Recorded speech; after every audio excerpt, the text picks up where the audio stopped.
Welcome to News Video Clip. Last September, President Donald Trump signed an executive order that said Antifa was a domestic terrorist organization. The only problem is there is no such thing as Antifa. It is not an organization. There is not a hierarchy. There is not a leader. Antifa is simply an ideology. It's an anti-fascist ideology. That's what it means. Just like the Americans who fought a fascist named Adolf Hitler in World War II, there are Americans protesting President Trump and his fascist ICE agents here currently. Now, last July 4th in Texas, outside an ICE detention center, 9 protesters were arrested by the federal government.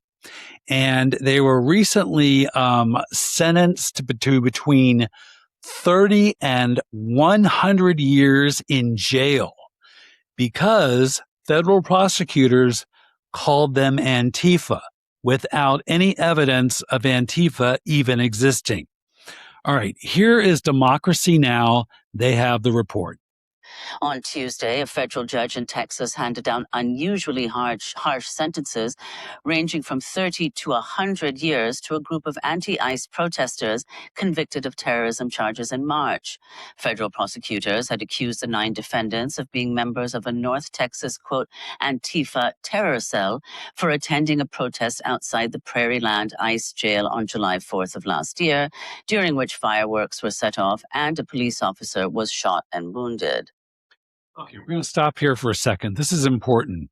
They did set off fireworks. The protesters did set off fireworks on the 4th of July.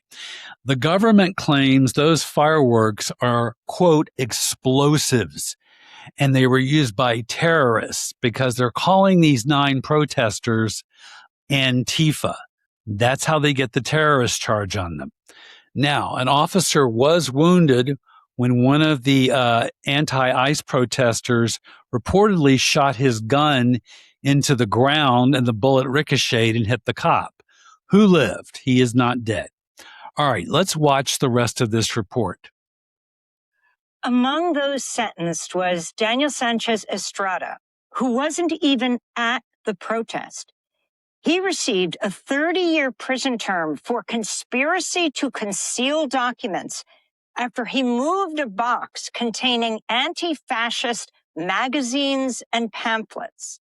Another protester, Autumn Hill, received a sentence of 50 years after being convicted of rioting, providing material support to terrorists, conspiracy to use and carry an explosive, and use and carry of an explosive device, which was fireworks. This is Hill's wife, Lydia Koza, speaking after the conviction in March. Federal prosecutors in this case told a panel of Northern District of Texas residents with a straight face that lighting off fireworks on the 4th of July was terrorism, was a riot. I cannot think of anything more un-American than that.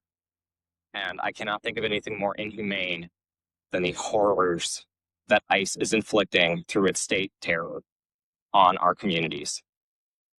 Acting U.S. Attorney General Todd Blanche welcomed the unusually harsh sentences, writing that, quote, Antifa terrorists who attack law enforcement and federal facilities will face swift and uncompromising justice. Their violent extremism has no place in our country, and the Department of Justice will continue to aggressively investigate, disrupt, and prosecute those who threaten law enforcement officers or undermine the rule of law, end quote. Former U.S. Marine Corps reservist Benjamin Song, who was convicted of the shooting, received a 100-year sentence. In a statement, he said he only fired his rifle because he believed the officer was about to shoot another activist. Song said others had been punished just for knowing him, adding, quote, this is mass punishment, collective punishment. This is guilt by association. This is injustice, he wrote. On Wednesday, Democracy Now! Reached out to federal public defender Jason Hawkins. He said, quote, we have no comment other than we look forward to appealing both the conviction and sentence. For more, we're joined. Okay. So you see one of the signs there. It says Free Autumn Hill. And Autumn Hill received a 50-year sentence in jail, even though she actually left long before the shooting ever happened. But again, she's being called a terrorist because the federal government decided that she's Antifa. So here's Autumn giving an interview from jail. And she gave this interview to Uncloseted Media. And we're just going to watch a couple of the excerpts. It's pretty amazing. Let's watch the clips. Your perspective, you've done nothing wrong. And if what you're saying is true, you do not deserve to be there. Do you consider yourself a political prisoner? I absolutely consider myself a political prisoner. I think that it's clear that I've been incarcerated for political reasons. It didn't take me by surprise at all when I actually was sentenced to 50 years in the Bureau of Prisons. Anyone who resists the Trump administration's agenda of mass deportation is going to be made an example of it. This is really scary stuff. So basically, the Trump administration, all they have to do is claim that you're an Antifa terrorist and they can hit you with all these terrorism charges. It's unbelievable. And they don't even have to prove that Antifa even exists. I mean, folks, we really are living in a bizarre time. Okay, now we're going to hop over to CNN, where Representative Mike Lawler, he's a Republican from New York, and he took a donation from Republican Max Miller of Ohio, who has been accused of beating his ex-wife and beating his toddler. And Lawler is going to try to defend keeping this $10,000. Let's watch the clip on CNN. I'm asking you specifically about Max Miller. So it sounds like you said you've talked to him a lot privately. Right. It sounds like you're saying that you're not returning the donations because you get into that. Because you believe him. Look, this is a private family matter that unfortunately has spilled out into the public. Mm-hmm. It should be adjudicated in family court. Wait a second here. Max Miller has been accused of abusing his wife and his toddler. No, that is not family court. That is criminal court. That's where it should be decided. That's where it should be adjudicated. So Representative Mike Lawler is lying right off the top. Okay, let's go back to the clip. Max has been accused. Max has also made accusations against his ex-wife. It is tragic. And obviously, I don't condone any level of abuse. But ultimately, there's been nothing that has been corroborated here, which is part of the reason why Max is continuing to run for re-election. Just politically as speaking, far as my opponent goes, but Dana, as far as my opponent goes, you have the former governor who resigned. Yeah, you've only gotten $10,000. Dana, you have the former governor that resigned in disgrace because he sexually abused young women. Yep. I'm talking about this right now that your colleague has given you from his PAC. Dana, do you have information?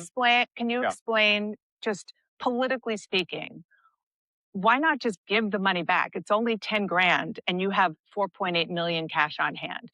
Is it the principle because he's your friend and you believe him? Dana, I'm just trying to get to the bottom of why.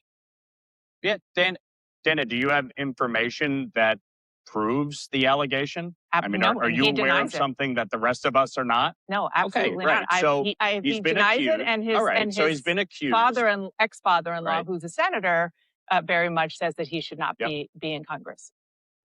She's absolutely right. Senator Bernie Moreno, who is a Republican senator from Ohio, he has backed up all these charges against Max, and he doesn't think Max should even be in office. And yet, Mike Lawler is desperately trying to defend Max Miller. But let's keep in mind that he's not the only one. There's another Republican who also took money from Max Miller. His name is Representative Tom Barrett of Michigan. And let's watch what happens when he's asked a similar question. There are folks in the district who are calling for you to return campaign contributions from Congressman Max Miller's campaign committee. Do you have any Just right off the rep, right? Nothing to do with transportation. Sorry, It's like, gotta get it out of the way. Yeah. No, obviously the challenges that Max Miller is going through are, really devastating for their family, and something that is, really sad to witness.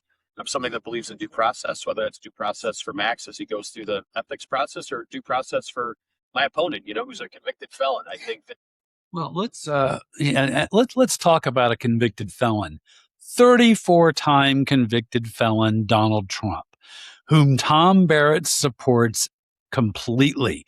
Trump is also an adjudicated rapist, and Tom Barrett supports him completely. So you can see him sitting there trying to deflect.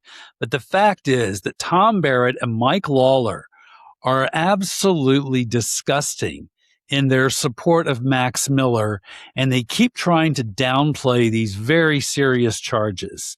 And it's really pathetic that Republicans will stoop so low. Aren't they supposed to be the family party, the family values party? Like, whose values? It's like Manson family values, right? All right. Speaking of the 34-time felon Donald Trump, a doctor went on CNN today to talk about Trump falling asleep in the White House over and over in the middle of meetings. And we've shown these clips right here on this podcast. So here's Dr. Jonathan Reiner on CNN talking about Trump's problem about staying awake. And I've had it. They posted this video. If you come to see me in my clinic, and while you're talking to me, I pass out, you'll probably find another doctor. If you had to worry that your pilot in the cockpit was going to fall asleep during landing or takeoff, you would probably not fly on that airplane. So why is it acceptable in this country at this time, in this perilous time, for the President of the United States to have a really dramatic problem staying awake? All right, Josh. Well, I think to compare President Trump to a pilot is being very generous to President Trump, number one. Number two, I'm not so sure that I'm opposed to any decisions being made about this country while President Trump's asleep. I think actually I may support it. That way he's not a part of it. Yeah, but then we'd have the dipshits that would be making the decisions, like Stephen Miller, Will Marco, and Pete Hegseth. And I think to myself, if this was President Biden, what do you think Fox News would be saying if this was President Biden or Obama? I mean, they would be going ballistic. That is absolutely true. If Biden or Obama kept falling asleep in the White House, Fox News would be losing their shit. And so would all those paid right-wing influencers like Joe Rogan, Benny Johnson, Tim Pool, Riley Gaines, Kristen Hawkins, all those right-wing paid liars who never back up their stories. They never back up their claims. We back up our claims on every single story, on every single podcast. We include links right below the video. So if you want to fact check us, please do. Alrighty, those are all the stories we have for today. I want to thank everybody who has subscribed to this podcast. If this is your first time watching, please like and subscribe, or you can hate and subscribe, or you can hate me and subscribe. Just subscribe, and we'll have more stories coming up later.